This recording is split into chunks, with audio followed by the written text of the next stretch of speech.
ધોરણ 4 વિષય હિન્દી પાઠ 6 ટપકા કાગળ આપણે પાઠ સમજ્યા હતા કે બુઢિયાને કેટલી પરેશાની હોય છે એની ઝોપડીની ઉપર અને પાણી ટપકે છે અને બહાર ઓલો પડે છે ઓલા એટલે મીન્સ કે કરા અને બહાર એની ઝૂંપડીની બહાર કોણ બેઠું હોય છે વાઘ બેઠો હોય છે તો એ જે મનોમન વાતો કરે છે બુઢિયા અને એ સાંભળી અને વાઘ જતો રહે છે તો એ આપણે પાઠ સમજ્યા હતા। હવે આપણે તેનું સ્વાધ્યાય જોઈએ तो स्वाध्याय पोथी ની અંદર पहलो प्रश्न जुओ कि कोष्टक से उचित शब्द चुनकर खाली जगह में लिखिए। कौन सा आपेला छे तमने बुढ़िया, परेशान, जंगल, सिर पर पेड़, पानी और ओले। पहली खाली जगह छे बुढ़िया का घर खाली जगह में था तो આપણે એનો જવાબ લખીશું કે કૌંસની અંદરથી પસંદ કરો કે बुढ़िया का घर कहाँ था तो કે जंगल में था। जवाब શું આવશે અહીંયા જંગલ કૌંસમાંથી શોધીને જ તમારે જવાબ લખવાના છે ને પાઠ સમજ્યા છીએ આપણે એટલે આપણને જવાબ મોઢે જ આવડે છે। चारों ओर खाली जगह बरस रहा था। चारों ओर क्या बरस रहा था बोलो विद्यार्थी मित्रों तो આપણે પાઠ સમજ્યા ખ્યાલ છે કે બહાર શું વરસતું હતું વરસાદ तो चारों ओर क्या बरस रहा था पानी बरस रहा था। त्रीजी खाली जगह का घर टपकने लगा। बुढ़िया, परेशान, जंगल तो શું આવશે बुढ़िया। बुढ़िया का घर टपकने लगा। विद्यार्थी मित्रों ने दरेक ने पाठ में समझ पड़ी જ ગઈ છે તો સ્વાધ્યાય દરેક ને આવડશે ને મોઢે। હા દરેક વિદ્યાર્થી મિત્રો હોશિયાર છે છો ને બધા હા તો આવડે જ દરેક ને તો બરોબર સરસ। चौथी खाली जगह थोड़ी देर में भी बराबर खाली जगह पड़ने लगा तो केवा पड़ता था ओले पड़ने लगा। बुढ़िया खाली जगह हो उठी। बुढ़िया શું થઈ ગઈ थी परेशान हो उठी। छठी खाली जगह बाघ घबराया और सिर पर पैर रखकर भाग गया। सिर पर पैर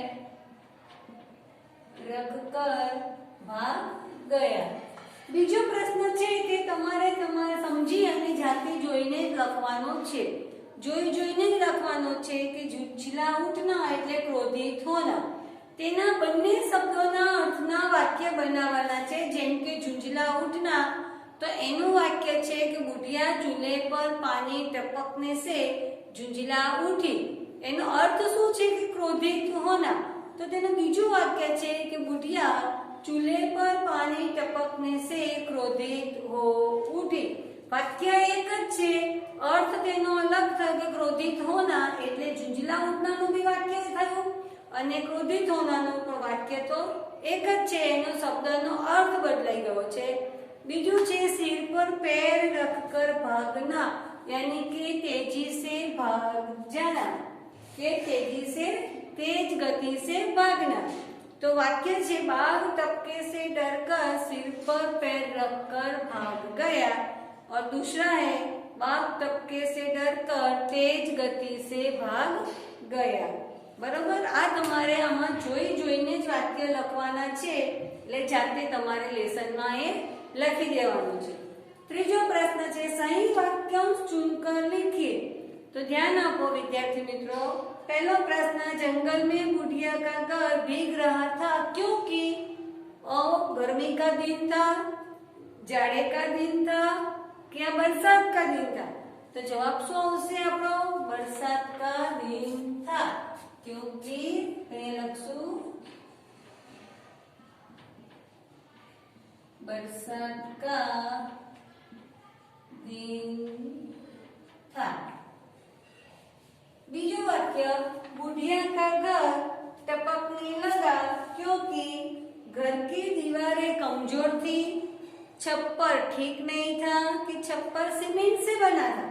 छप्पर यानी छत तो तेरा जवाब શું છે छप्पर ठीक नहीं था तो અંદરથી ઓલા પડે ને એની અંદર શું છે छप्पर ठीक नहीं था। छप्पर લખવાનું છે ચંપલ લખવાનું નથી।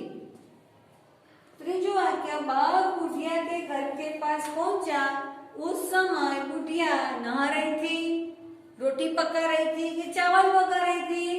सरस, तो उसे चावल पका रही थी।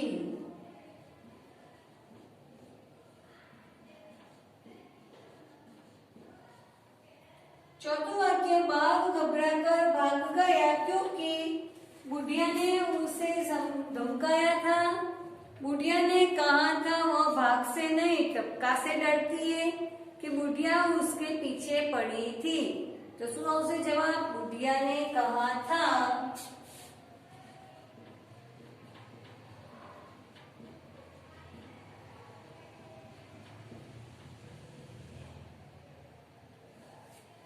वह भाग से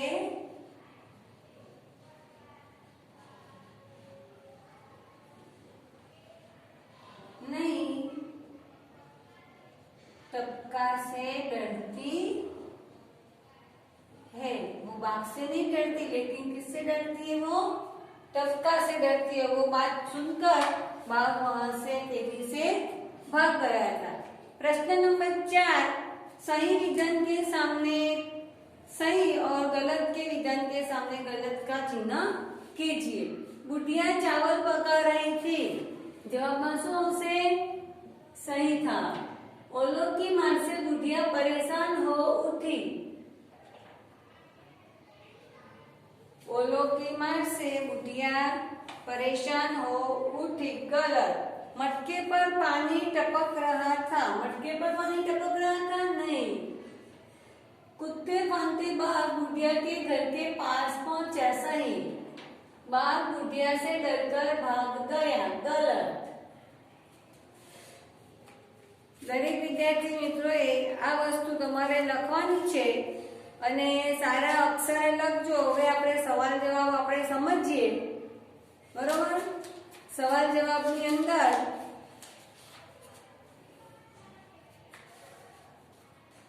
पहला सवाल छे कि तुमने कितने प्रकार के चूल्हे देखे हैं? तो તમે કયા પ્રકારના ચૂલા જોયા છે? તો પહેલો છે જવાબ, मैंने मिट्टी का, लोहे का और गैस का चूल्हा देखा है। ગામડામાં જાઓ તો માટીનો ચૂલો હોય છે, ઘણા સિમેન્ટનો બનાવે છે। હવે તો દરેકના ઘરે ગેસ છે, તો એ પણ આપણે જોયેલો છે। जंगल में बाघ के अलावा कौन से प्राणी रहते हैं? जंगल में एकलो बाघ रहे? ना ना, घણા બધા પ્રાણીઓ રહે। જે તમને નામ આવડે એ લખવાના કે સિંહ, લોમડી, ખરગોશ, ભાલુ, हाथी आदि प्राणी रहते हैं। जंगल में और क्या क्या भीग रहा होगा? पानी पड़े तो एकलो खाली बुढ़िया ना घर ऊपर ज पड़े? ना, जंगल में बीजू शू शू होय के तो पड़े कि पलळे छे के भीग रहा होगा। तो जंगल में पेड़ पौधे, पशु पक्षी, पत्थर आदि भीग रहे होंगे। હવે આપણે અહીંયા આગળ પ્રશ્ન 4 સુધી આપણે અ અને બ એ લખ્યું 1 થી 4। દરેક વિદ્યાર્થી મિત્રોએ આ વસ્તુ સ્વાધ્યાય પોથી ને નોટ બંનેમાં લખવાનું અને ચોપડીની અંદર પણ જે આગળ તમને આમાંથી જવાબ મળી રહે એટલું પૂરું કરી દેવાનું જોડે જોડે ચોપડીની અંદર પણ અને નોટ અને સ્વાધ્યાય પોથીમાં લખવાનું। તમારે એ સારા અક્ષરે લખવાનું અને જોડે જોડે મોઢે પણ કરી દેવાનું છે। હોમવર્કની અંદર આપણે લખી દઈએ હોમવર્ક કે લખાવેલું લખવું, નોટ અને સ્વાધ્યાય પોથીમાં લખવાનું અને સવાલ જવાબને મોઢે કરી દેવાનું, બરોબર?